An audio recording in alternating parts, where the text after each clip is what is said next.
Kilometre. तो देखो equation of continuity है क्या, ठीक है। इक्वेशन ऑफ कंटिन्यूटी की आज हम बात कर रहे हैं और इक्वेशन ऑफ कंटिन्यूटी हमें बताती है, सपोज करो कोई एक पाइप है, क्या है, एक पाइप है जो जरूरी नहीं है यूनिफॉर्म ही हो, वो नॉन यूनिफॉर्म नेचर का भी हो सकता है। नॉन यूनिफॉर्म नेचर मतलब इधर से मोटा हो सकता है, आगे से पतला हो सकता है, या एक मतलब एरिया ऑफ क्रॉस सेक्शन जिसका यूनिफॉर्म ना हो।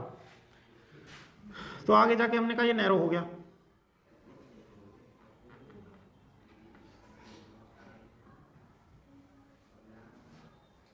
ठीक है। तो आप देख रहे हो ये आगे जाके कैसा हो गया, नैरो हो गया। तो हमने कहा कि सपोज करो इधर का जो एरिया है इसका वो अलग है, वो कितना है A1, और इधर वाला जो एरिया ऑफ क्रॉस सेक्शन है वो आपका अलग है, वो कितना है A2, ठीक है। तो ठीक है, हमने कुछ चीज़ें मानी, जैसे M1 वो मास था, mass of the liquid enter eight A1, इस साइड से जितना मास एंटर हो रहा है उसको हमने बोला M1, और M2 जो है वो मास हमने बोला of the liquid leaving at A2, जो A2 से लीव हो रहा है, ठीक है।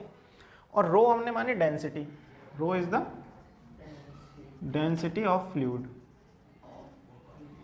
तो फ्लूइड की डेंसिटी सेम रहेगी, पाइप के अंदर डेंसिटी तो बदल नहीं जाएगी, ऐसा तो है नहीं डेंसिटी बदल गई, तो डेंसिटी रहेगी सेम। तो हमने कहा कि अगर यहाँ V1 वेलोसिटी से चल रहा है, यहाँ पर जो फ्लूइड की वेलोसिटी कितनी है V1, और यहाँ से निकल रहा है कितनी वेलोसिटी से V2, तो सपोज करो कुछ समय में यहाँ से यहाँ तक जाने में t टाइम लग रहा है इसको, भाई यहाँ से यहाँ तक ये जो डिस्प्लेसमेंट है कितना है dx, ऐसे ही यहाँ से यहाँ तक ये जो है ये हमारा dx2 है, इसको dx1 मान लिया, यहाँ से यहाँ तक ये कितना है dx2। हमने कहा t टाइम में यहाँ तक इतना बढ़ता है dx1 और यहाँ से dx2 आगे जाता है। तो हमने कहा v1 क्या है, वॉल्यूम, जो कहाँ जा रहा है आगे। देखो v1 ये तो पहली बात हमने वेलोसिटी मानी है, और यहाँ पर हम वॉल्यूम की बात कर रहे हैं, कैपिटल V1 वॉल्यूम जो कि एंटर कर रहा है, और V2 जो है वॉल्यूम जो कि लीव कर रहा है, ठीक है। तो कितना हो जाएगा, हमने कहा volume enter in the tube, और इसे हम बोल रहे हैं पर सेकंड, यानी टाइम के हिसाब से ही तो चल रहा है ना, पानी रुका हुआ थोड़ी ना है, तो चल रहा है तो पर सेकंड कुछ ना कुछ जा रहा होगा।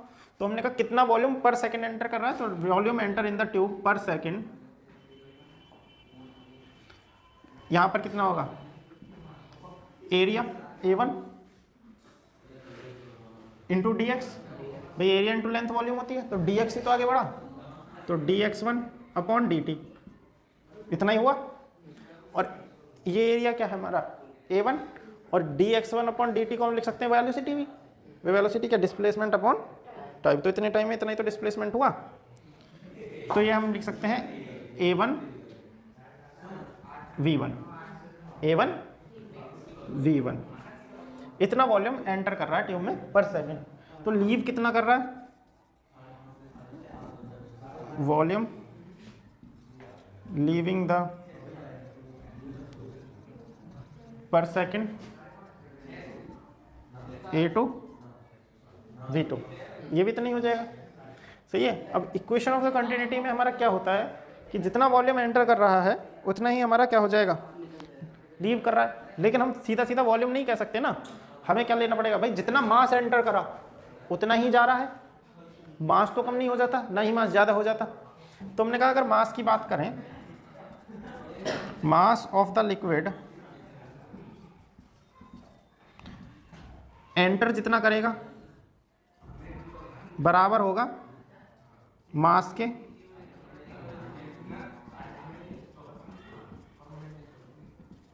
लीविंग द ट्यूब, भाई जितना एंटर कर रहा है उतना ही क्या होगा, लीव करेगा।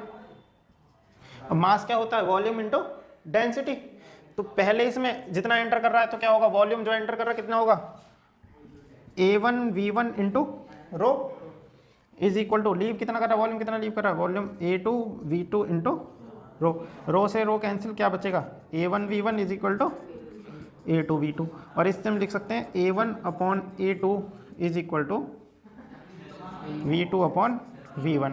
और अगर इसे कंपेयर करें तो वेलोसिटी हमारा इन्वर्सली प्रोपोर्शनल हो जाएगा एरिया ऑफ क्रॉस सेक्शन के। भाई V और A को कंपेयर करो, इन्वर्सली प्रोपोर्शनल है ना।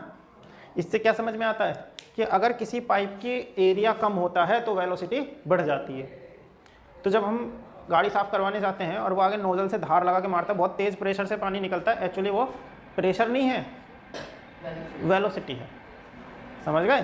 तो जब हम करते क्या है, जैसे हमने वो पाइप में पानी चलाया और हमने कहा भाई तेज़ मार, तो क्या करते, भींच नहीं देते आगे से।